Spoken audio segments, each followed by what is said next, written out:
So, what's the real difference between business and economics? I mean, they sound kind of the same, right?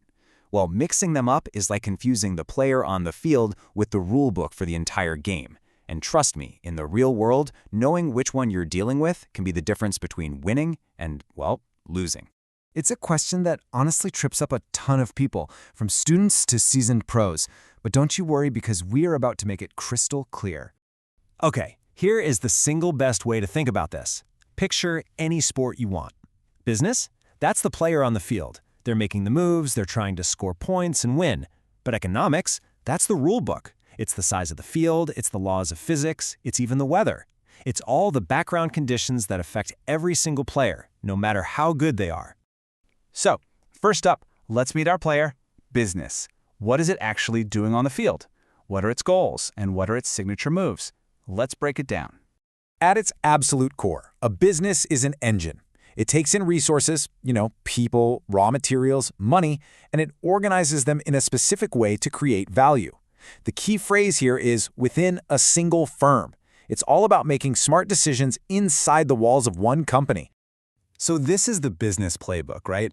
The process is all about transformation, taking inputs like labor and turning them into outputs like a car or a software app. The goal? Well, it's almost always about winning, maximizing profit, and grabbing a bigger piece of the pie. And the mechanics are all those internal calls on pricing, who to hire, how to run the factory. It is a micro view, totally focused on its own survival and success. All right, we've met the player. Now it's time to zoom out and really understand the rulebook that they all have to play by. Let's talk about economics. You see, economics isn't focused on just one player. It's the study of the entire game itself. It's a social science that asks one massive question. Since we don't have an infinite amount of stuff, how does a whole society decide who gets what? The answer to that question sets the stage for every single business out there. And here, the difference in scale just becomes huge. The economic process isn't about making one product. It's about analyzing the choices of everyone, you, me, companies, and entire governments. The goal isn't one company's profit, but the health, stability, and growth of the entire system. And its mechanics? Well, those are powerful models like supply and demand that explain the invisible forces shaping the market for everybody. Okay, so we have our player and we have our rulebook, but this is where it gets really interesting, because you simply cannot have one without the other. They are completely and totally inseparable. A business trying to ignore economics is, well, it's like a fish trying to ignore water. It just doesn't work. You can be the fastest, strongest swimmer in the ocean, but if the current suddenly shifts or the water temperature plummets, your skills might not be enough. The economic environment is the water that every single business swims in. This table just puts it all in perfect focus. I mean, just look at that viewpoint row down at the bottom. Business is always asking, how can I win this market? It's competitive. Economics, on the other hand, asks, how does this market even function? It's analytical. One is a player in the game, the other is an observer of the whole stadium. So, how does the rulebook actually guide the player's strategy? Well, think about it.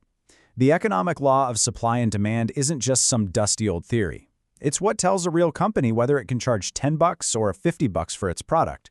And the concept of opportunity cost, that core idea that choosing to do one thing means you can't do another, that is pure economics, and it's the bedrock of every single strategic business decision. But hold on, because this is not a one-way street. The player's actions can actually change the rules of the game. Just think about how smartphones didn't just create a new product, they invented entire new economies for apps and services. Business innovation constantly pushes the boundaries of what's even possible. And get this, economists rely on business data, sales figures, hiring numbers, to even know if the economy is healthy or not. The players provide the stats that define the game. All right, the player needs the rulebook and the rulebook needs the player. We get it. So with all that in mind, what does a winning strategy actually look like in the real world? Let's make this super tangible with a great little analogy. Imagine you own a sandwich shop. The business perspective is all about your craft. You're obsessed with finding the perfect bread, the freshest ingredients, and the most efficient way to assemble that absolutely delicious sandwich. To truly succeed, you need two brains working at once. Your business brain is focused inward, asking, how do I make the best sandwich? But at the exact same time, your economics brain is looking outward, asking the bigger questions. Hey, is the price of wheat going up? Are my customers' paychecks shrinking because of inflation? You can make the best sandwich on the planet, but if you ignore that economics brain, you will still go out of business. Period. And that brings us to the ultimate takeaway. Real, sustainable success isn't about choosing one or the other. It's about being both. You have to be a practitioner of business, down in the trenches, actually making the sandwich. And you have to be a lifelong student of economics, constantly watching the bigger currents of the world. You have to be the player and the master of the rulebook. So I'll leave you with a question to chew on. In your industry, in your world, what's the most powerful economic factor at play right now? Is it inflation, rising interest rates, consumer confidence? Figure that out, and you've already taken the first, most crucial step to mastering the game.